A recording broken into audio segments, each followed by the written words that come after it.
लगभग 25 सरकारी school India में प्रतिदिन बंद हो जा रहे हैं। नीति आयोग के डेटा के अनुसार लगभग 94,000 गवर्नमेंट स्कूल पिछले एक दशक में बंद हो चुके हैं। ये सिर्फ आंकड़े नहीं है, ये लाखों बच्चों के भविष्य की कहानी है।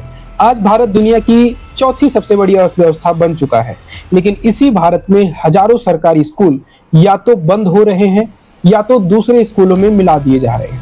और इसी पॉलिसी को सरकार ने नाम दिया है इस रैशनलाइजेशन। कुछ लोग सार्वजनिक शिक्षा के सामने उभरता हुआ इसे एक संकट बता रहे हैं, लेकिन सच क्या है? क्या सरकारी स्कूल का बंद होना विकास की एक कीमत है, या हम अनजाने में उसी बच्चों का भविष्य बंद कर रहे हैं जिनके पास सरकारी स्कूल के अलावा कोई दूसरा विकल्प नहीं? नमस्कार, मैं हूं श्याम और आप देख रहे हैं स्टेट क्राफ्ट विद श्याम। आज की इस वीडियो में सिर्फ खबर नहीं, नीतियों के पीछे छिपी हुई सच्चाई को समझेंगे। भावनाओं या राजनीतिक नारों से नहीं, बल्कि डेटा, संविधान और सरकारी रिपोर्ट और जमीनी हकीकत के आधार पर हम समझेंगे कि भारत में सरकारी स्कूल क्यों बंद हो रहे हैं। इस चीज को पुख्ता करने के लिए हमारे पास नीति आयोग की एक रिपोर्ट है, जिसके अनुसार लगभग 94,000 सरकारी स्कूल पिछले एक दशक में रैशनलाइज किए गए। और इंडिया, यानी ये कोई सोशल मीडिया की अफवाह नहीं है, बल्कि राष्ट्रीय स्तर पर गंभीर नीति चर्चा का एक विषय है। सवाल ये है कि सरकार स्कूल बंद क्यों कर रही है? क्या सरकार को शिक्षा खत्म करनी है? तो इसका बहुत क्लियर जवाब है नहीं।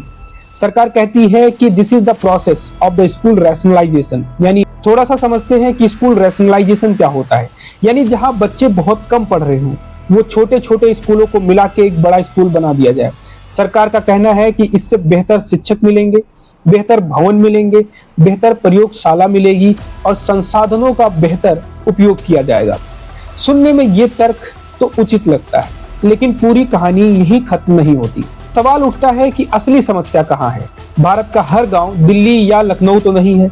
हजारों गांव ऐसे हैं जहां स्कूल बंद होने का मतलब है बच्चों को अब 5 से 10 किलोमीटर दूर जाना होगा।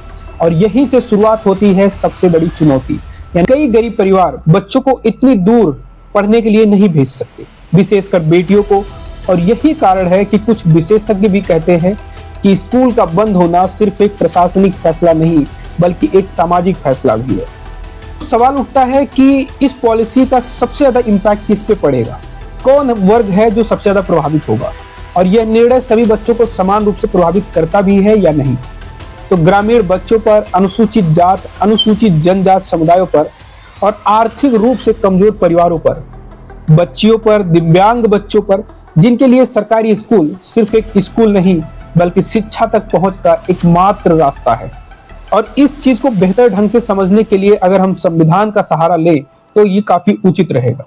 आर्टिकल 21A के तहत 6 से 14 वर्ष के जो बच्चे हैं, सारे बच्चों को शिक्षा का अधिकार है, यानी मौलिक अधिकार है। राइट टू एजुकेशन एक्ट ने नेबरहुड स्कूल की अवधारणा दी, यानी स्कूल बच्चों के घर के पास होना चाहिए।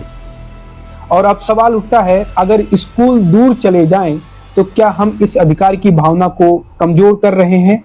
तो सवाल क्या उठता है, क्या सरकार गलत कर रही है? क्या सरकार गलत है? तो इसका आंसर है नहीं। कुछ गांव में वास्तव में केवल 5 से या 6 बच्चे पढ़ते हैं। ऐसे में पूरे स्कूल का संचालन महंगा और कठिन हो सकता है। अगर उन बच्चों को बेहतर सुविधाओं वाले स्कूल में भेजा जाए तो इससे उनकी शिक्षा की गुणवत्ता बढ़ सकती है। और इसीलिए बहस सरकार सही है या गलत की नहीं है, बल्कि संतुलन कैसा बनाया जाए इस पर की जानी चाहिए। भारत विकसित राष्ट्र बनने की ओर बढ़ रहा है, लेकिन किसी भी विकसित देश की सबसे मजबूत नींव उसकी सार्वजनिक शिक्षा व्यवस्था होती है। और इसीलिए सवाल सिर्फ इतना नहीं कि स्कूल बंद हुए या नहीं, सवाल यह है कि हर बच्चे तक गुणवत्ता शिक्षा पहुंच पाई है या नहीं। अगर जवाब है हाँ, तो यह सुधार है। अगर जवाब है नहीं, तो हमें इस नीति पर फिर से विचार करना होगा। और हमें इस एस्पेक्ट को भी नेग्लेक्ट नहीं करना चाहिए कि आखिर स्कूल रैशनलाइजेशन का दिन आया ही क्यों सरकारी स्कूल में बच्चे कम हो रहे हैं, और इसके पीछे वजह क्या है, इसको समझना महत्वपूर्ण है। और इसी में एक तर्क आता है कि प्राइवेट स्कूल में बच्चों का एडमिशन ज्यादा क्यों हुआ?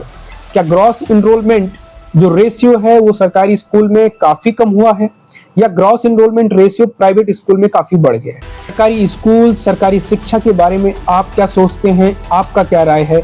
कमेंट में जरूर बताएं।